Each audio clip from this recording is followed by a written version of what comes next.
Quería agradecer puntualmente al presidente del Centro de Importadores de Paraguay, Iván Dumont, así como todo el resto de la comisión directiva que participaron en la organización de este evento. Esto lleva una preparación que tuvimos hace un tiempo que venimos conversando, así que las gracias para ellos y también para mis compañeros del Banco Itaú que fueron nexo para participar de este evento. La idea hoy es hablar de los desafíos del nuevo gobierno en Argentina y los posibles impactos en Paraguay.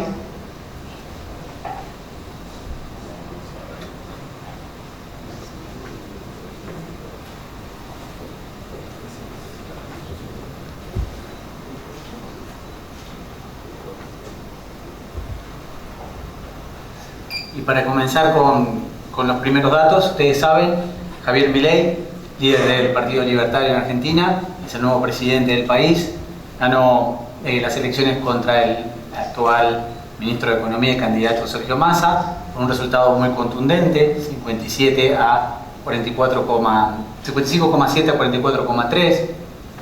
El resultado en Argentina sorprendió una vez más a lo que las encuestas anticipaban. Siempre bromeamos y no bromeamos que los economistas por ahí no pegamos los pronósticos, pero los consultores políticos menos todavía.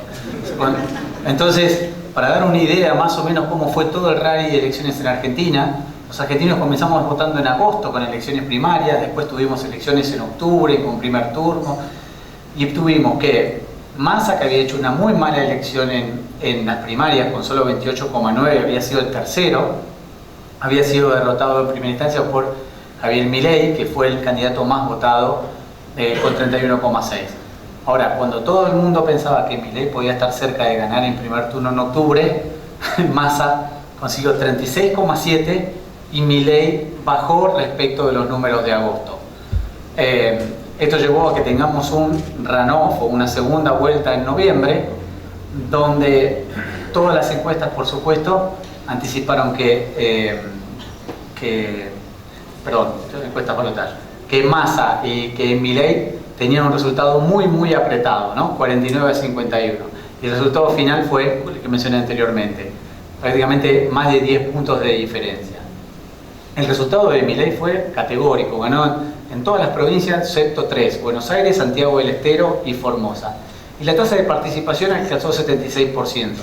Esto es importante mencionarlo porque ese fin de semana fue largo en Argentina y había un interés bastante alto por parte del oficialismo en no generar mucho incentivo a que la gente vaya a votar. Finalmente, la tasa de participación de la gente fue bastante alta, en línea con los estándares históricos de Argentina, y tenemos nuevo presidente.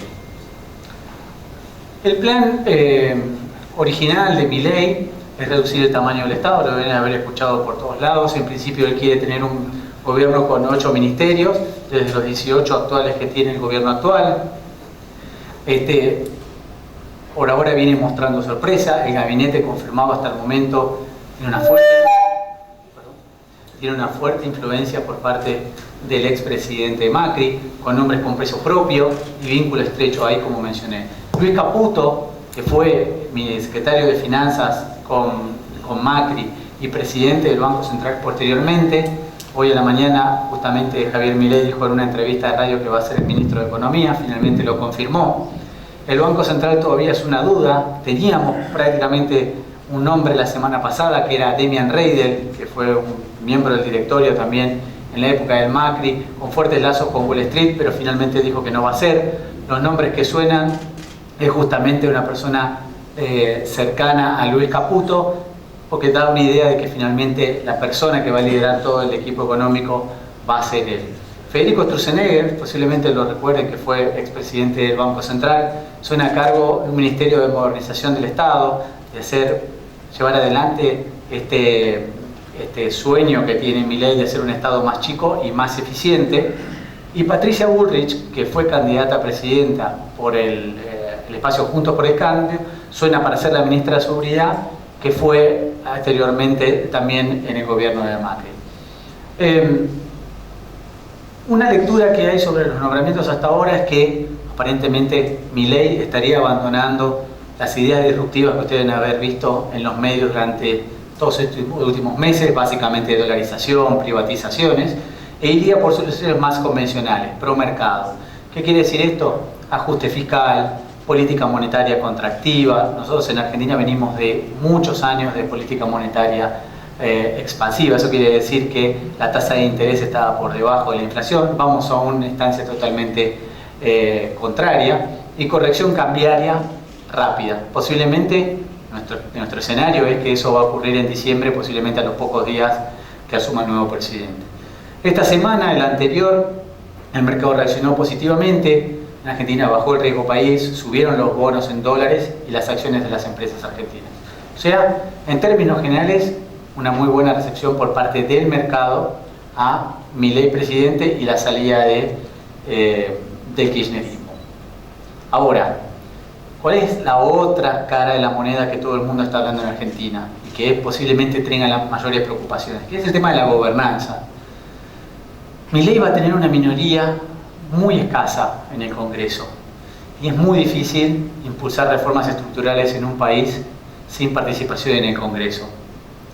Y no solo él va a tener una minoría muy chica, sino que el peronismo y el kirchnerismo van a ser la minoría más fuerte tanto en la Cámara Baja como en el Senado. En la Cámara Alta como en el Senado, perdón.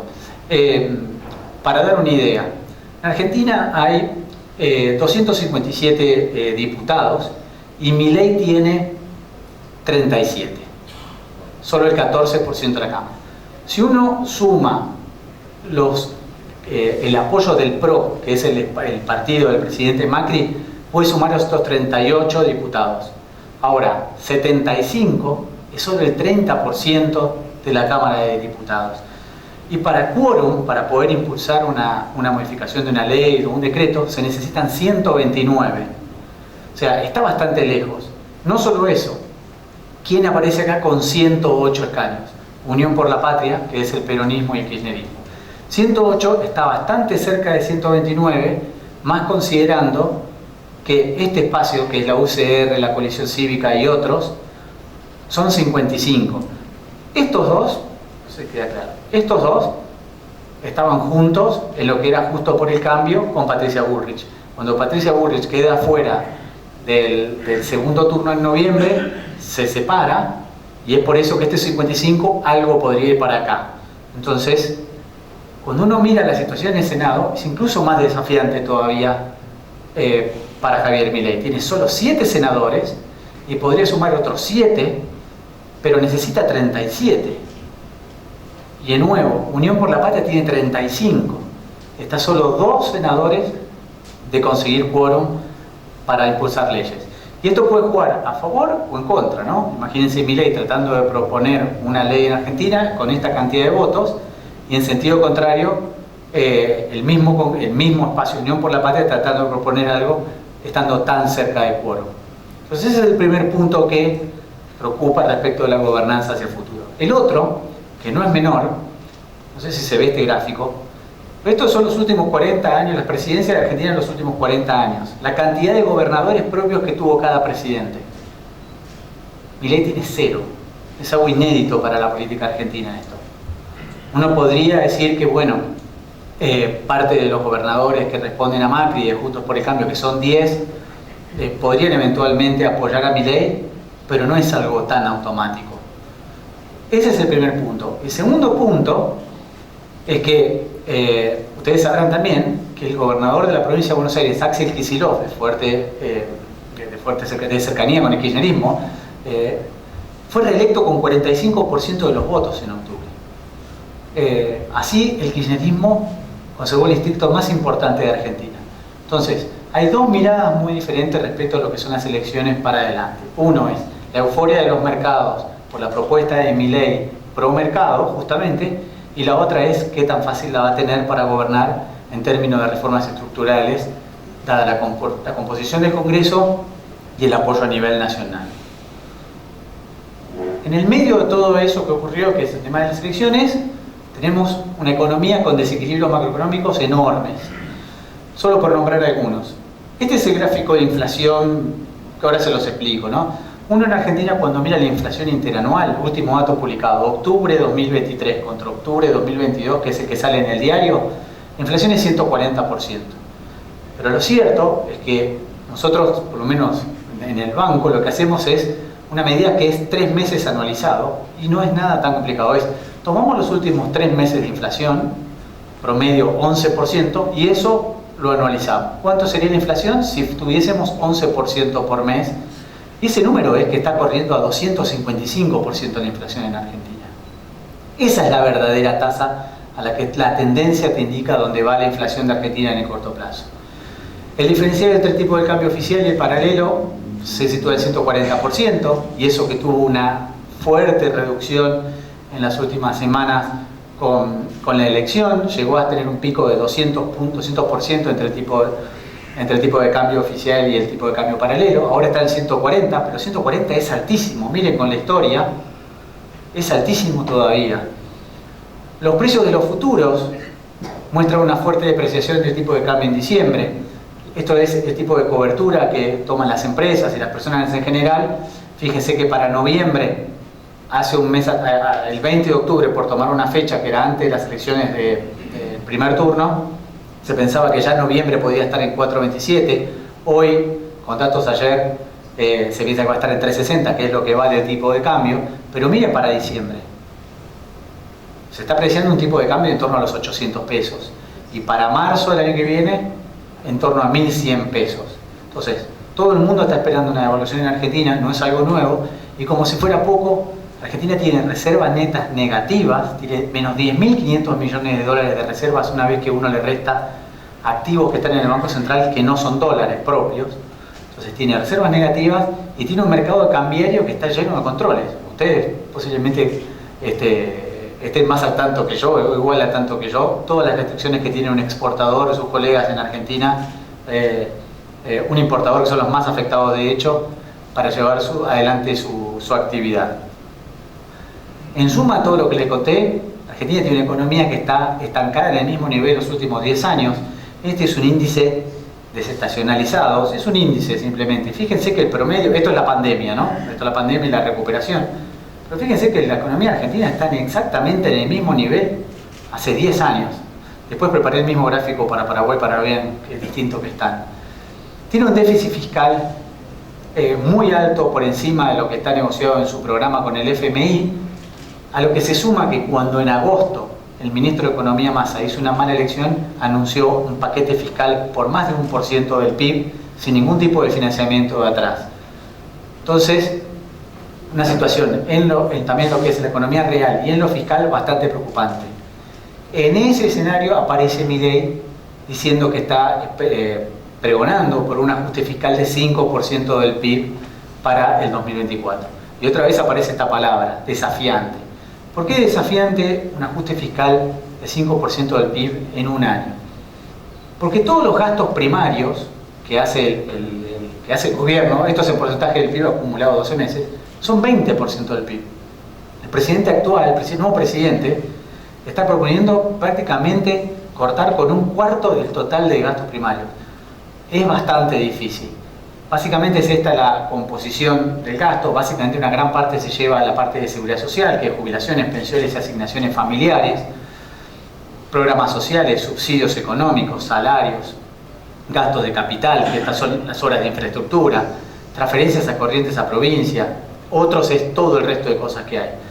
Pero la verdad que incluso llevando a cero los subsidios económicos, eso implicaría un ajuste de tarifas gigante, ¿no? Gastos de capital, digamos, frena la obra pública, que es lo que está diciendo en los medios, 1,8, y transferencias corrientes a provincia, ni con eso todavía llega al 5% de corte que se está hablando para el 2024. Un asterisco en esto. Se puede tratar tranquilamente de un juego de cartas donde, si yo en realidad quiero hacer un recorte de 3 puntos, mejor decirle a todo el mundo que voy a hacer un recorte de 5, porque después voy a hacer un recorte de 3, que anunciar antes que voy a hacer un recorte de 3 y posiblemente no pueda hacer ni un recorte de 1. Entonces puede tratarse de algo de eso. Si ese es el caso, no estaría mal la estrategia, pero cuando uno ve los números, y de nuevo, porque me encuentro con preguntas de dónde van a hacer un recorte de 5 puntos, 5 puntos de recorte parece muy difícil, porque la parte discrecional, ni siquiera sumando toda la parte discrecional del gobierno, llegás hacer un recorte de 5 puntos. Solo para una idea, la parte de seguridad social en Argentina se ajusta por una fórmula que viene con inflación pasada, y para cambiar eso tenés que ir al Congreso, y eso no va a ocurrir. Entonces no va a prosperar. Entonces parece bastante difícil. Además de todo esto, tienes vencimientos en dólares y en pesos gigantes. Solo en 2024 hay que pagar unos 16.000 millones de dólares. La buena noticia es que una gran parte es con organismos internacionales, básicamente el FMI, y generalmente los organismos internacionales te hacen rollover de tu deuda, sobre todo en un desequilibrio macroeconómico tan grande como este, pero son altos igual, y para adelante también. Y en pesos también, esto te expresaba en millones de pesos, pero más o menos son unos 30.000 millones de dólares si el tipo de cambio fuese 1.000, que es lo que está hoy el paralelo, solo en 2024. Entonces, seguramente desde el lado fiscal el gobierno va a tener que encargar un nuevo programa con el FMI, ya que el que tiene actualmente está roto. Todas las metas que estaban incorporadas en el programa para Argentina para este año fueron incumplidas. Pero la verdad que justamente el presidente electo fue esta semana para Estados Unidos y volvió con un buen soporte de allá, y el mismo FMI ya estaba tuiteando hace un rato de que está dispuesto a ayudar a Argentina y al nuevo presidente. En resumen, para Argentina, el nuevo gobierno enfrenta un escenario desafiante, perdón. ¿Y por qué puse esa frase? Nosotros los economistas, cuando estamos en un escenario difícil, complicado, que realmente se hace muy justamente complicado de estimar y de ver cómo se va a resolver, la palabra polite que usamos es desafiante. Siempre que ustedes ven en un informe de Itaú, por lo menos que lo escribí yo, que dice en español o en inglés, el challenge escenario, el escenario desafiante, es que, señores, esto está bastante difícil de atender. Lo bueno es que tenemos un presidente electo que es economista y yo creo que tiene el diagnóstico del paciente. Lo que pasa es que el paciente tiene, como mostré anteriormente, golpes por todos lados. Y en ese escenario, el equipo económico que se ha nombrado va a tener que tratar de ir solucionando los problemas de forma gradual, me imagino. Yo no, si bien se habla de una terapia de shock, me imagino que no todo va a poder ser inmediato, y posiblemente las reformas estructurales que realmente esté pensando Milei en términos de educación y de salud pueden ser que queden para una segunda parte del mandato o en un segundo gobierno si eventualmente funciona. Para ir resumiendo el escenario que tenemos, para Argentina esperamos este año una caída del PIB de 3%, fuertemente influenciada por una sequía que tuvimos en Argentina. No, como mencionaba anteriormente a los miembros del directorio, Argentina tuvo este año la sequía que ustedes tuvieron el año pasado aquí en Paraguay, pero para el año que viene, en el medio del ajuste, estamos esperando una nueva recesión, 2,5% de caída. Inflación en diciembre contra diciembre, de 200%, pero de nuevo, cuando miremos esa inflación tendencial que nosotros calculamos en el banco, va a estar más cerca de 300%, solo para dar una idea de magnitudes. Argentina tuvo en septiembre 12,4%, en agosto 12,4% de inflación, 12,7% en septiembre, en octubre un alivio, 8,3%, y para noviembre se está hablando de 13%. Para diciembre, cuando se evalúa la moneda, si es que efectivamente se va a evaluar la moneda como pensamos nosotros estamos esperando una inflación de 20% solo para el mes de diciembre. Para enero, otro número similar, porque si la devaluación se hace a mitad de diciembre, impacta una parte de diciembre, pero también algo de arrastre para enero. En resumen, en el mejor de los casos, ¿por qué nosotros tenemos 150% de inflación para diciembre de 2024? Porque arrancamos con una inflación muy alta producto del traspaso de precios debido a la devaluación de la moneda, niveles de en torno en promedio a 20% durante el primer trimestre del año 2024, después comienza a caer gradualmente a 10, 8, 6 y terminaría el segundo trimestre de 2024 con inflación normal para Argentina o un alivio, que es 4% mensual. Lo que aquí tienen un año sería un muy buen dato de inflación para Argentina mensual para el segundo semestre del año que viene. En el medio de todo eso, la tasa de interés debería subir, actualmente está en torno a 133%, debería ir a 145%, y debería bajar a fin del año que viene, pero de nuevo, posiblemente con a ver si dibuja esto, con un pico en la primera mitad del 2024 y algún alivio en la segunda parte. Para el tipo de cambio oficial, que hoy está en 360 pesos, que prácticamente nadie alcanza, ¿no? Nadie tiene acceso a ese dólar actualmente en Argentina, nosotros lo estamos viendo en 670 pesos, es una devaluación casi del 90%. Y para el año que viene, 1.550 pesos, que parece enorme, pero es menos que lo que tenemos proyectado de inflación, o sea que es el mismo tipo de cambio real o un poquito más bajo.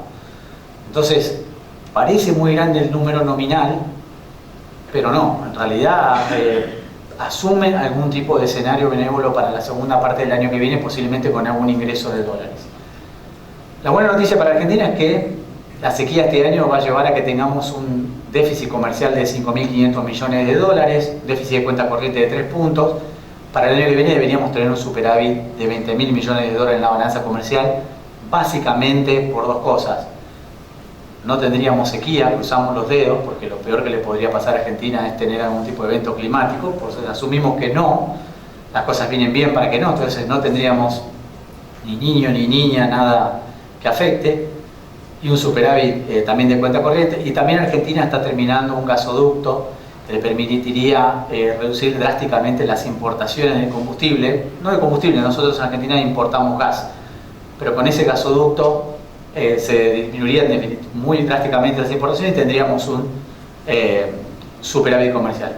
Y en cuanto a resultado fiscal, que acá me parece que va a estar el ojo de la cuestión, para este año nosotros pronosticamos un déficit de 3,5% del PIB, 5,3% cuando uno incluye los intereses de la deuda, pero que el año que viene podría ir a -1, podría ir a 0. Nosotros pensamos que este 3,5% podría ir a 0 y sería un muy buen ajuste terminar en 2024 con un resultado primario, que en definitiva es, el resultado primario es básicamente ingreso menos gastos sin los intereses de la deuda. Uno asume que los intereses de la deuda se renuevan. Podríamos terminar con -1, esto lo teníamos publicado hace un tiempo, pero podríamos terminar con algo así cercano a 0 y que ese sea el ajuste, los 5 puntos sea algo más bien cercano a 3, 3,5. Ese sería un buen escenario. Este es un escenario donde el programa de Milei funciona, donde se vienen 6 meses posiblemente muy difíciles para Argentina, con una inflación altísima, con una caída de salario real muy fuerte también, y con un punto de partida muy complicado, porque no es que a la gente le vas a decir, se te viene caída del salario en diciembre, enero y febrero, hay que poner el hombro y aguantar. No, el salario real ya está cayendo en Argentina en torno a 8 puntos y va a caer más todavía. La inflación viene en niveles de 10, 11 puntos por mes y se va a ir a 20, pero la verdad es que no parece haber mucha más solución que corregir este desequilibrio cambiario. Y eso definitivamente va a llevar más inflación en Argentina. Entonces, de nuevo, en resumen, el gobierno argentino enfrenta un escenario desafiante con la explicación que le di lo que pensamos nosotros que es desafiante, ¿no?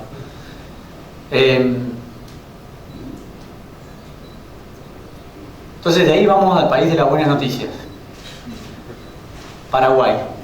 ¿Quiero agarrar alguna pregunta de Argentina o lo hacemos al final? Creo que le íbamos a hacer al final, pero como quieran. No sé si... Si no, voy a Paraguay y después hacemos un ping-pong. Disculpe. ¿Qué porcentaje de PIB en la deuda argentina? Estaba ahí. Es buena la pregunta. En Argentina hay dos tipos de deuda. Deuda bruta, que es la que conocemos para todos los países, y deuda neta. La deuda bruta es 95% del PIB, que parece altísimo. Ahora, la deuda neta, que es 55%, no es tan preocupante. ¿Cuál es la diferencia entre los dos? Los activos que tiene el propio gobierno, que son los propios bonos, básicamente en poder de agencias públicas, básicamente la ANSES, que es el organismo de seguridad social de Argentina, tiene muchos bonos que fueron emitidos por el propio gobierno y eso hace que baje drásticamente. Este número puede ser preocupante, pero en realidad el que uno debería mirar es este, hay un 55%.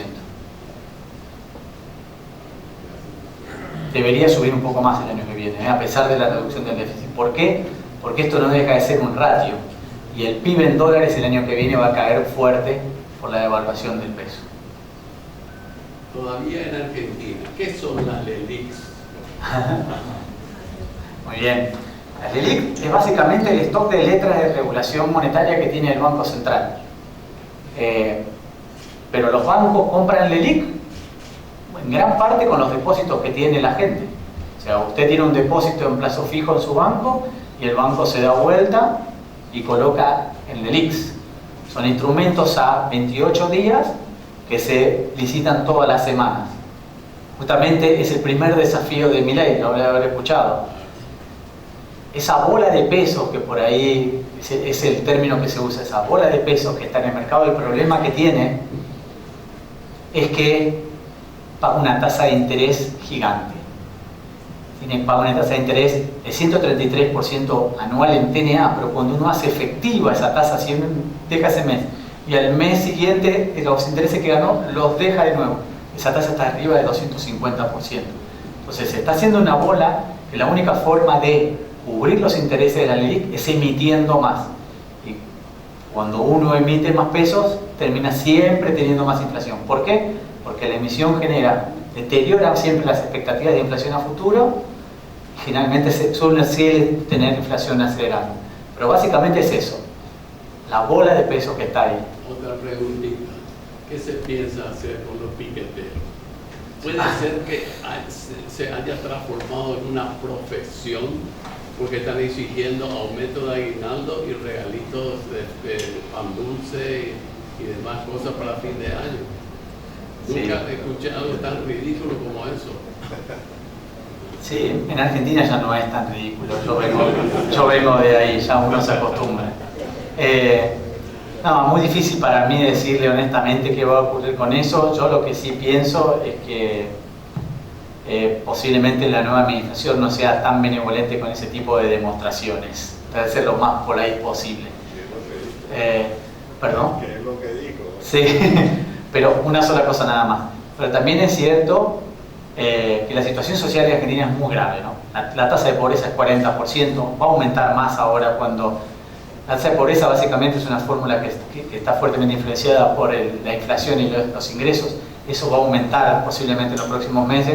Sin justificar a nadie, la ayuda social es muy difícil que el nuevo presidente asuma y pueda ir directamente por el corte de gasto social, porque la situación es muy complicada. Diego, Perdón, te ganó hermano.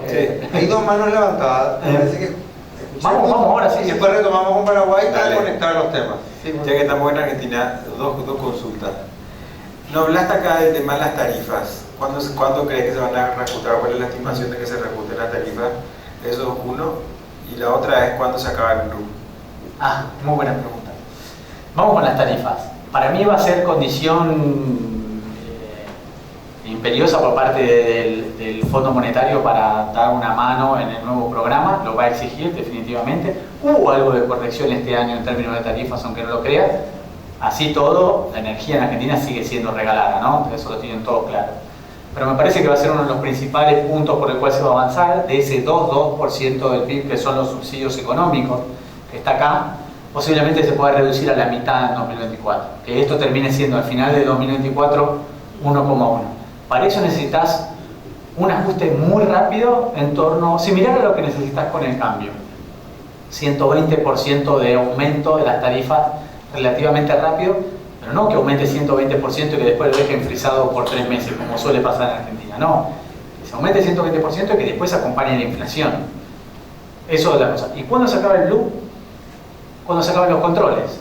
Mucha gente piensa que el blue se acaba cuando se devalúa el oficial y no necesariamente. El blue depende más de la cantidad de controles que tengas vos y de la calidad de los controles que tengas que del nivel del oficial. Porque si vos devaluás el oficial como pensamos nosotros, de 360 a 670 y no sacás ni un solo control, la brecha tiene que seguir siendo la misma. Puede bajar un poco, como bajó de 200 a 140, pero definitivamente depende de cómo desarmen los controles.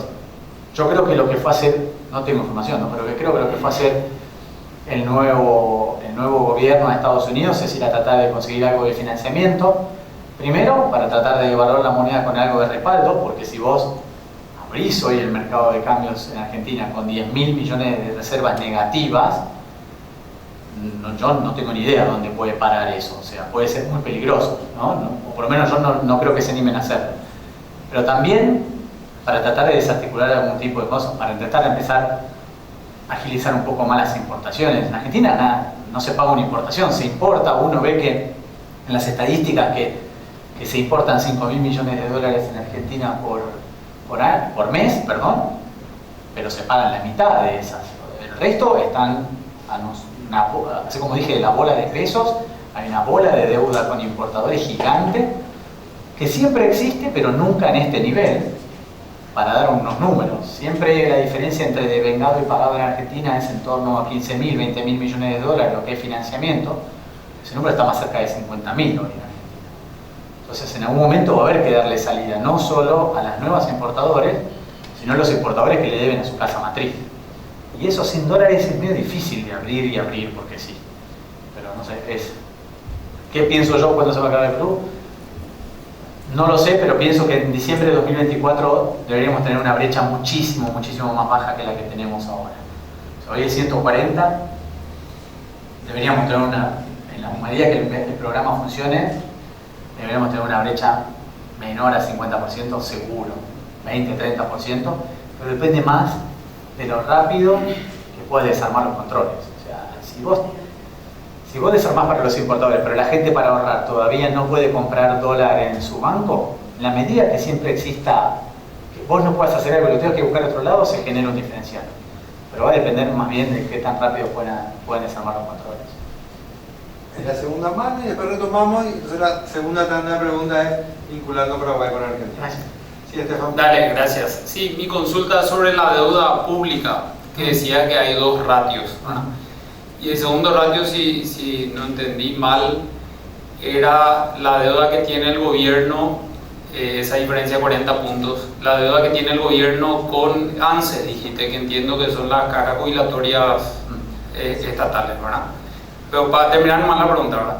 Entonces, ¿por qué se podría presumir que el gobierno no pague, digamos, o no devuelva? Justo ahora estamos en una discusión acá con nuestra previsional, que el gobierno emita bonos, le compre el IPS en nuestro caso, ¿verdad? ¿Por qué se presume que el gobierno, que eso no es deuda, o por qué se muestra de manera diferente? Si es que entendí bien. No, está bien. Los 94,5% del PIB incluye todo lo que le debes al Fondo Monetario, todo lo que le debes al BID, a la CAF, a todos los tenedores de bonos en pesos, en dólares, todo. Claro, pero una parte de esos tenedores es el propio Estado. Entonces uno podría asumir que el Estado no se va a defaultear a sí mismo, digamos. Dicho de otra manera, si el Estado ofrece un canje de bonos al público en general, las agencias públicas deberían entrar en ese campo. Entonces es como que no se pegaría un tiro en el pie, decimos nosotros en Argentina. ¿Pero ese dinero de los jubilados o del Estado? Sí, no, es de los jubilados, es del Fondo de Garantía de Sustentabilidad. Sí. Pero no es gratis, exacto, no, definitivamente hay un tema futuro, ¿no? También hay bonos en tenencia del Banco Central, perdón, no es solamente ANSES, no me salía, pero también están todos los bonos que tienen, por ejemplo, los bancos públicos. O sea, están todas las agencias del sector público que tienen algún tipo de inversión, generalmente lo tienen en bonos. Última sobre eso nomás. ¿La LELIC que están ahí? No, la LELIC es del Banco Central. Esto es sector público, administración central. ¿Seguimos, Diego? Sí, seguimos como si se viene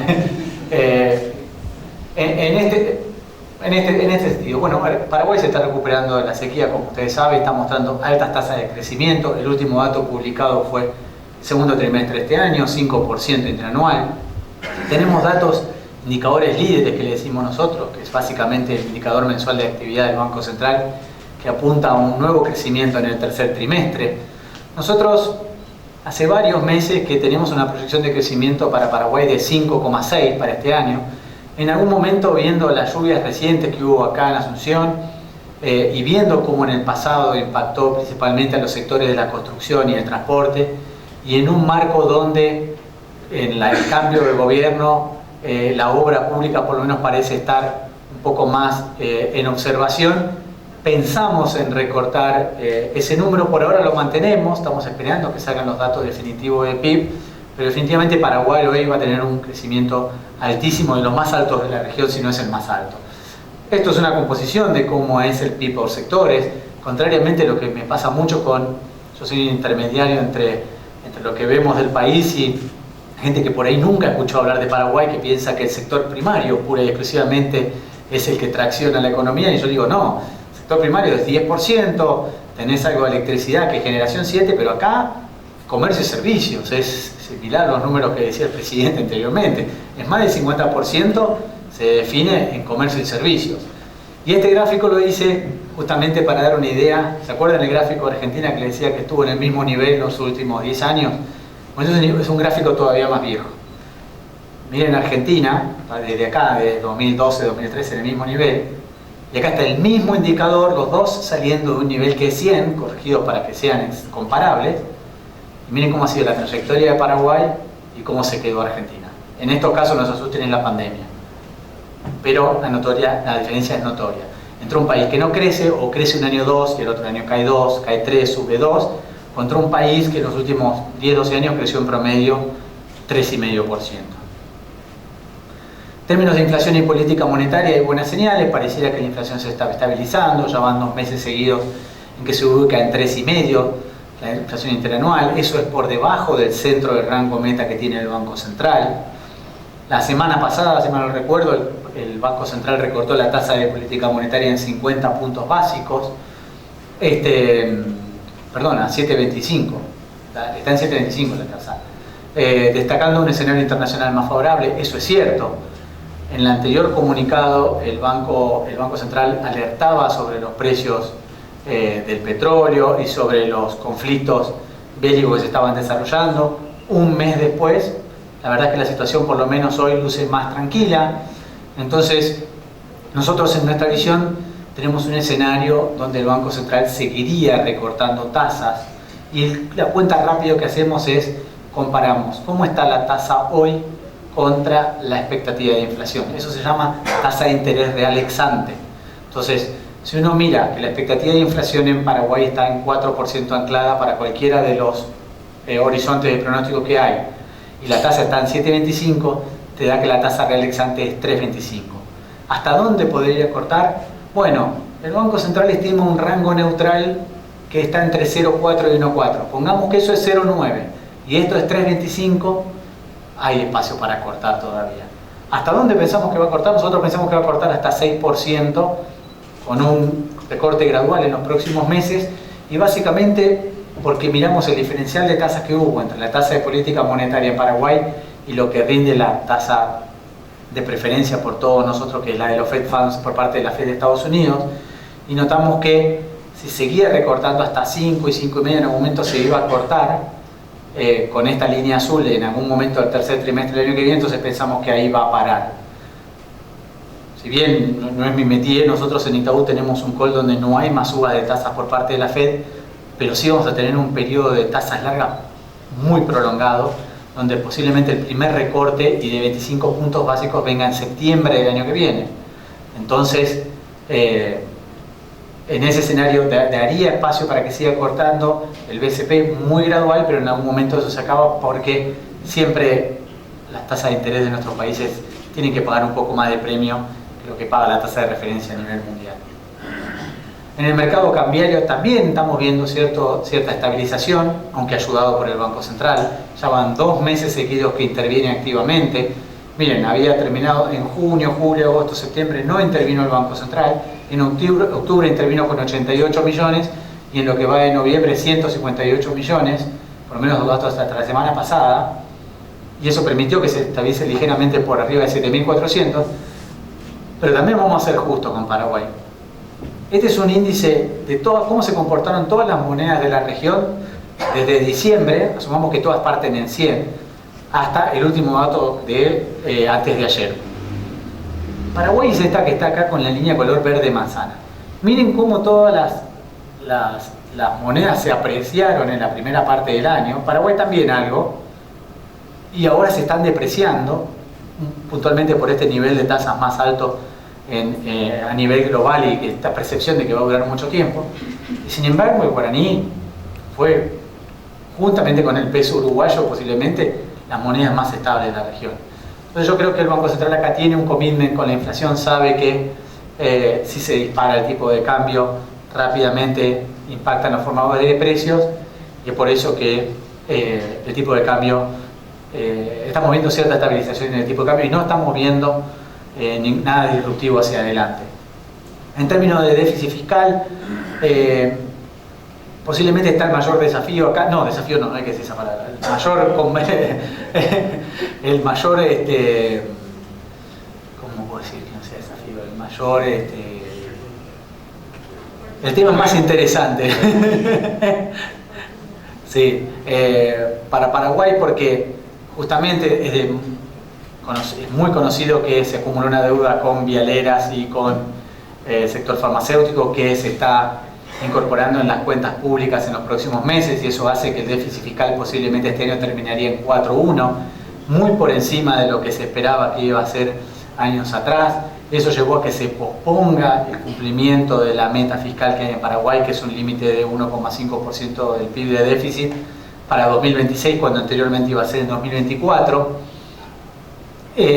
Sin embargo, el mercado le está dando la derecha al gobierno entrante, básicamente porque ya hay algo de consolidación fiscal, por lo menos en la transición se vio algo. El déficit fiscal en mayo era 3,6% del PIB y el último dato publicado ya es 3,2%. O sea que en la medida que se le dé una solución rápida a este tema de las vialeras y de las farmacéuticas, no debería haber ningún problema.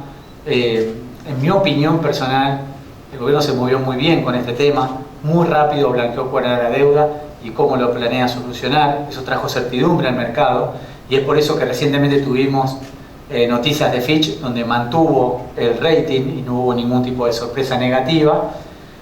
Y la pregunta que todo el mundo, por lo menos en este nexo que hago yo con inversores institucionales del exterior, que es mi principal público, ¿cuándo va a llegar el grado de inversión a Paraguay?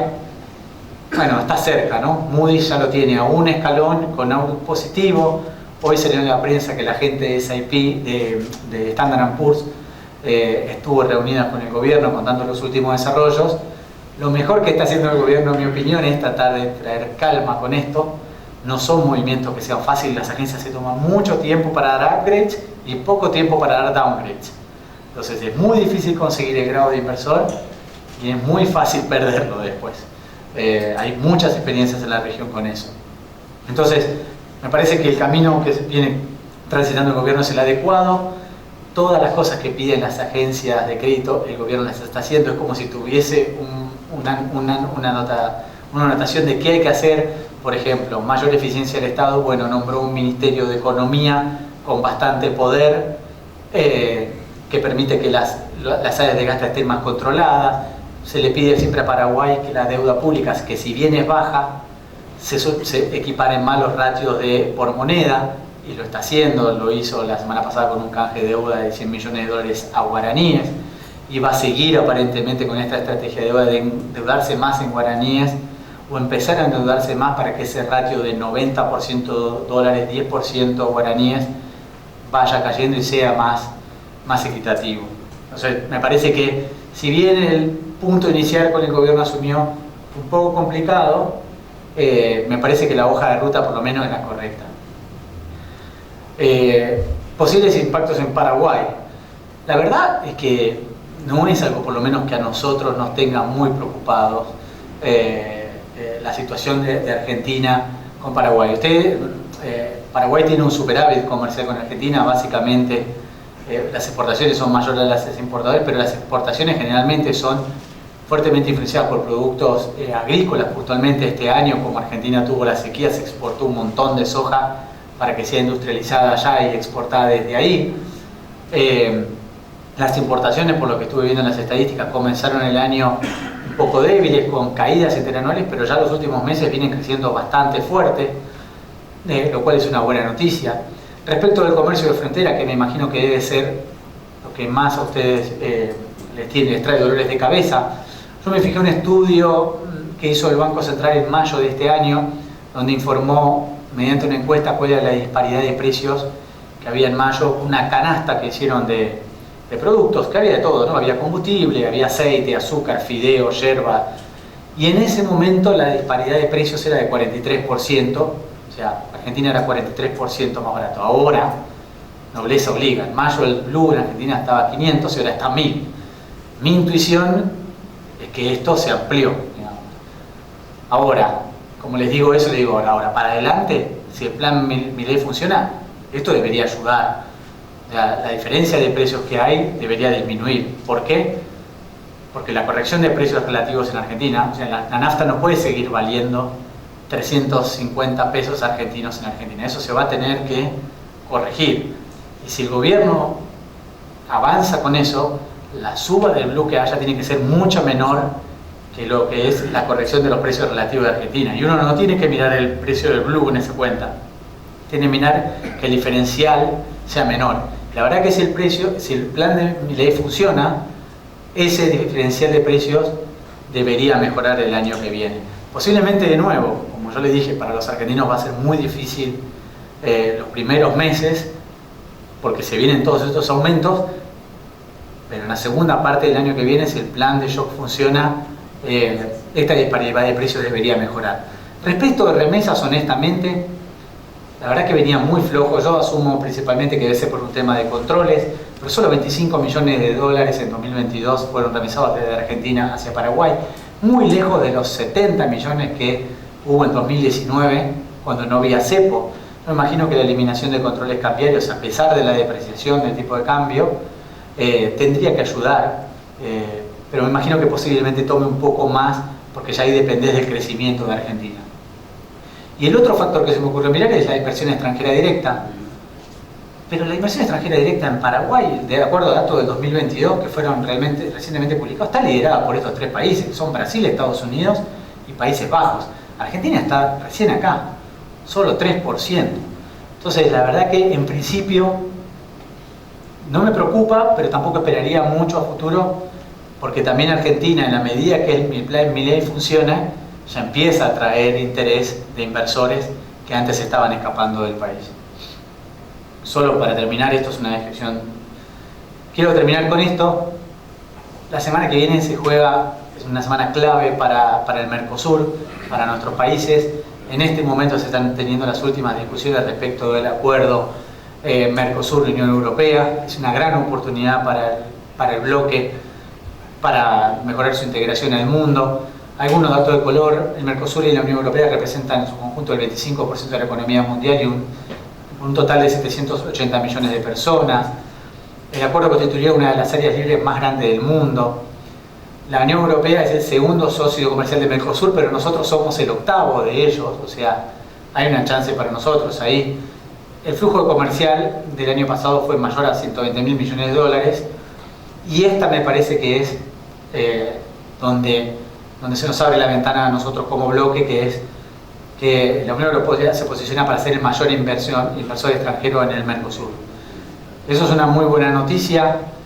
El acuerdo, digamos, asumiendo que se suma, va a ser una muy buena noticia, pero va a demorar muchísimo tiempo. Suelen demorar los periodos de transición hasta 15 años, pero definitivamente mayores destinos de exportación y de importación generalmente llevan a mayores tasas de crecimiento de la economía.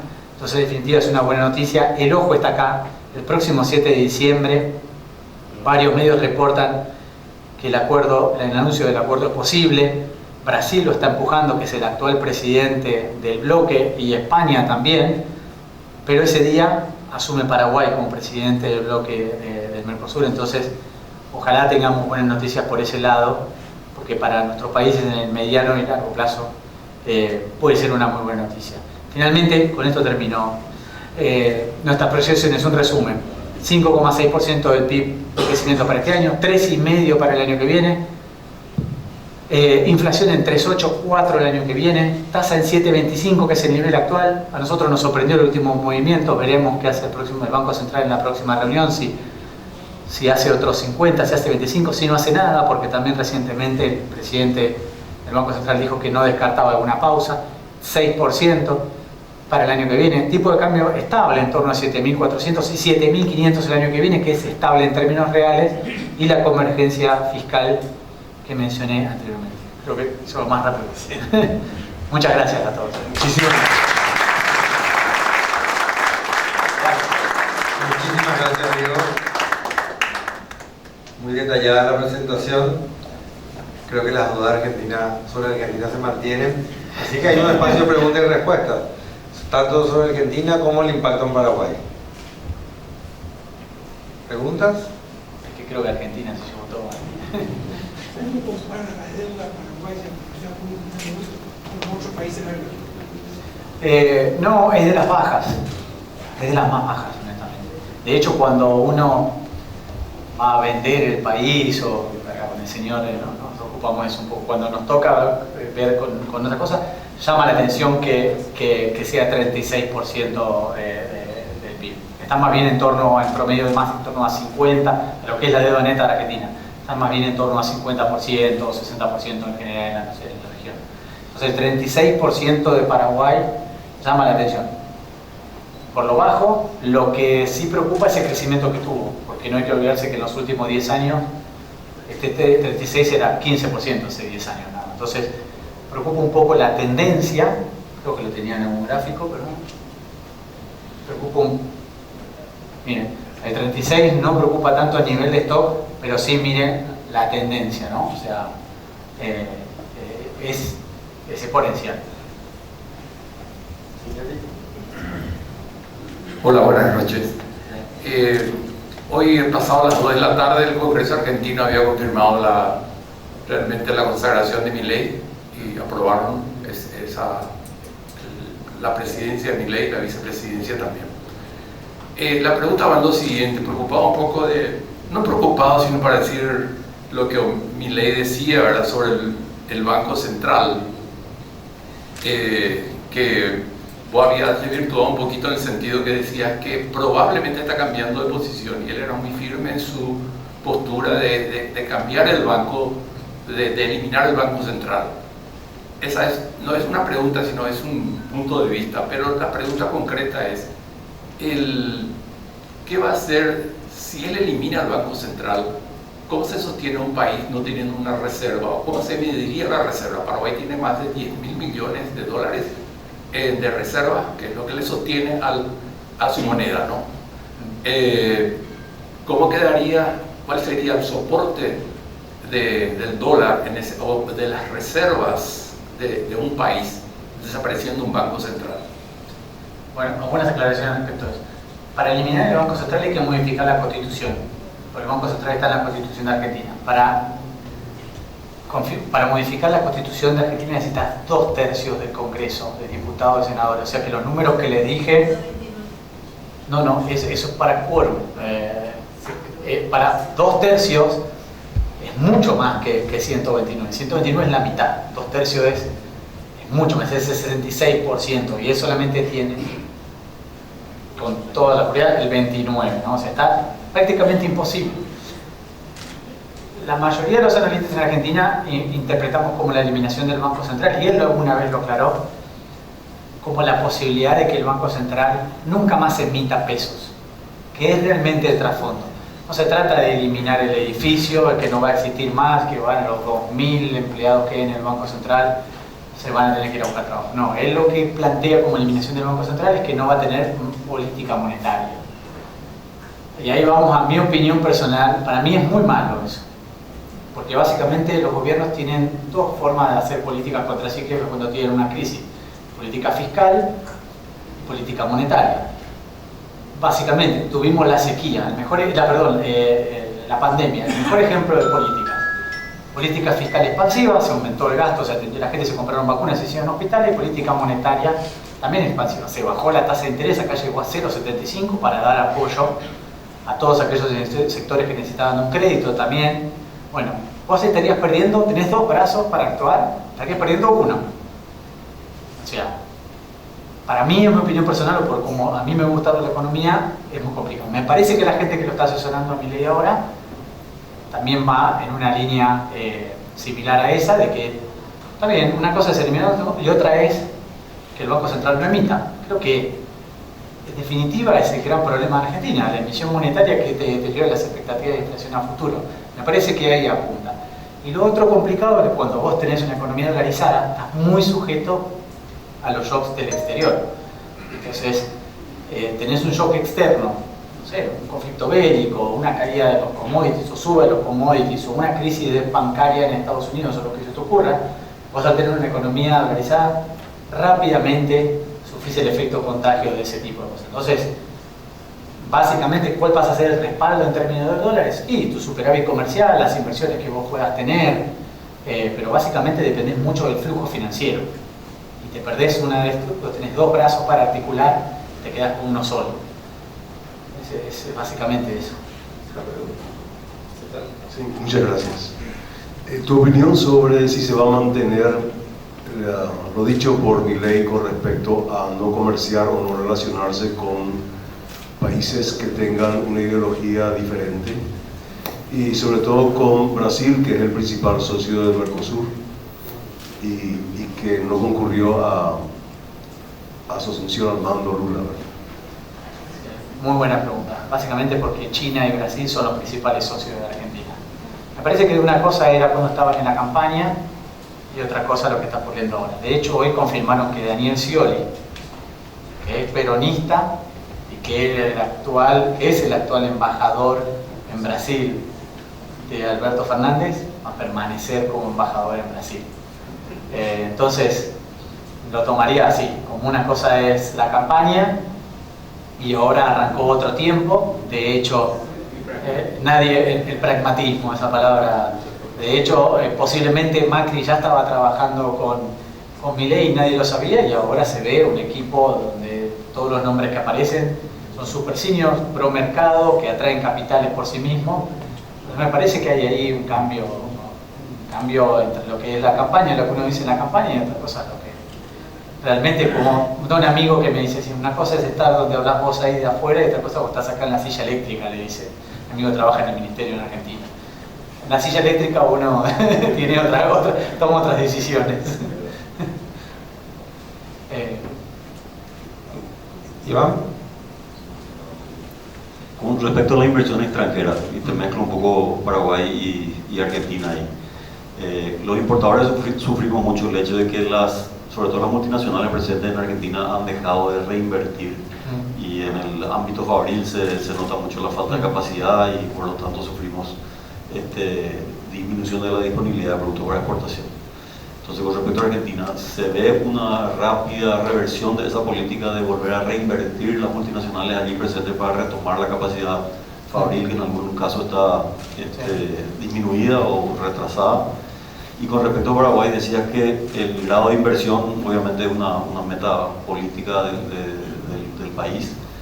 Mi pregunta es, ¿qué tanto está internalizado en el mercado la cercanía de Paraguay con el grado de inversión? Es decir, ¿ya hay inversiones que igualmente llegarían de afuera a pesar de que no lleguemos al grado de inversión, o realmente el grado de inversión es un deal changer que puede echar una catarata importante de inversiones extranjeras? Buenísimo. La segunda es muy buena, sobre todo. Respecto de Argentina, definitivamente.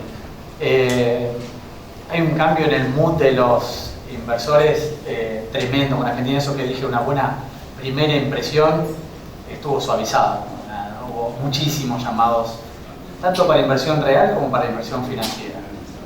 Respecto al tema de utilidades, hay un tema en Argentina. Con los controles no se giran utilidades, los obligan a reinvertirlos, y ninguna empresa genera ganancia para comprar edificios. Como algunos me justifiquen, dicen, no, bueno, no gira utilidades, pero se compró un edificio. Sí, pero vos no tenés un banco para comprar un edificio, vos tenés un banco para transferir esas utilidades a la casa matriz, y así para cualquier tipo de rubro. De nuevo, me parece que ahí va a depender de la rapidez con que desarmen los controles. Utilidades me daría la impresión de que va en un segundo turno, porque el tema de los importadores es muy desafiante. Hay una deuda ahí gigante que tiene que ser atendida y no hay dólares. Los 10.000 millones de dólares que vos mencionabas son negativos. La reserva 25.000. Yo decía Paraguay. Perdón, de Paraguay.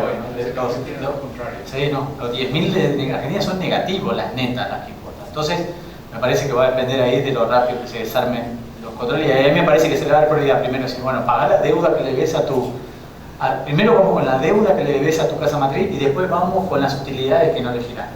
Pero definitivamente va en ese curso. La unificación cambiaria, sea gradual o sea más acelerada, va en ese curso de eliminación de controles cambiarios. Ninguna economía con restricción a las importaciones crece. O sea, todas las economías tienen un concepto que se llama elasticidad producto PIB. Para crecer 3% tenés que crecer en cantidades de tus importaciones 9. Más o menos ese es el número que en nuestros países es como regla general, en torno a una elasticidad de producto en torno a 3. Bueno, Argentina, con cepo, con deuda con importadores, era obvio que no iba a crecer. O sea, más allá de la sequía, no vas a crecer. O sea, no importás, necesitas importar. Además, no solamente productos para vender. Argentina importa un montón de productos intermedios que utiliza para después exportar. Entonces, yendo a esa pregunta, va en esa dirección, pero me parece que el tema de utilidades va para segundo semestre, digamos, por poner una fecha. Respecto a lo del grado de inversión, sí, nosotros cuando a veces en las charlas, puntualmente cuando yo en las charlas cuento, digo, no, pero mira que Paraguay está a un notch para... Generalmente te pides que 2 agencias estén al menos en investment grade. Y sí, es un game changer porque muchos fondos de inversión del exterior tienen como mandato poder solo invertir en países que son investment grade. Entonces, definitivamente es un game changer. ¿Sí? ¿Qué porcentaje? ¿Qué porcentaje de cosas? De los fondos tienen ese mandato. No lo sé, pero no te voy a decir un número así, pero sí, por ejemplo, yo también soy economista para Uruguay y muchas veces me pasan las charlas que voy y hablo de Uruguay y digo Paraguay, me dicen, pero no es investment grade. No, entonces, y Uruguay lo escuchan porque Uruguay es investment grade con 3 agencias. Pero sí te digo que están los estatutos de los fondos de inversión que muchos te abren muchas puertas el investment grade, o sea, no solamente para inversión financiera, también para compañías. Y la diferencia entre Uruguay el año pasado, la inversión extranjera fue de 16.000 millones y aquí ni 1.000 millones. Sí, no, en Uruguay está teniendo un tema que es al revés, se está pasando ya la inversión de la cantidad porque está apreciando mucho la moneda. O sea, no, Uruguay, cuando ustedes escuchan que está carísimo, es por eso, está dando tantos dólares que el dólar siempre vale abajo de 40. Y bueno, en algún momento la competitividad pasa a ser ahí un tema. Pero sí, 6 puntos del PIB de inversión extranjera directa a Uruguay. Pero bueno, es un game changer, ¿no? El tema del peaje en la hidrovía Paraná-Paraguay, como lo es, Milei dijo que lo va a eliminar, pero bueno, todavía están en conversación con lo que leo en los medios. Desde tu punto de vista, ¿cómo ves que eso va a ir caminando? Yo diría que es difícil que las cosas estén peor de lo que estaban, en términos de todo este tipo de controles, trabas, porque este gobierno tiene un fuerte mandato que es el libre comercio, la libertad, de hecho son libertarios, o sea, respecto a las relaciones, por ejemplo, con los países, es muy difícil que, no sé, Milei vaya a empujar un acuerdo a nivel nación, porque siempre cuando yo acuerdo con vos, estoy dejando afuera a él, y justamente Milei es lo que quiere, que no. Entonces, difícil ver que el gobierno empuje una solución en términos de bloques y todas esas cosas, pero definitivamente no creo que esté en contra, porque en definitiva lo que sigue más creen es en la apertura. Y todo este tipo de peajes, cepos, deuda, todo eso está en la otra vereda. Entonces, la respuesta corta que tengo para decirte es que es difícil que esté como estuvo hasta ahora el tema, debería estar mejor. Diego, muchísimas gracias, estamos llegando al tiempo. 2 palabras, pragmatismo y desafiante. Sí. Gracias. Pragmatismo en la política que está anunciando y en la forma de definir los actores clave de política económica y pública en Argentina, y desafiante porque el escenario, la luz se mejora, pero la incertidumbre se mantiene. Bueno, muchísimas gracias a todos por acompañarnos. Realmente para nosotros es un gusto compartir el cierre del año, la presentación de Iván también, entre otras palabras, el CIP. Muchas gracias, Diego, por alimentar este debate. Muchas gracias, Itaú, por acompañarnos. Y también felicidades a Oscar Stark, que es su cumpleaños. Nos está acompañando, así que muchas felicidades. Gracias a todos. Y ahora vamos a pasar unos bocaditos, hay algo para tomar y una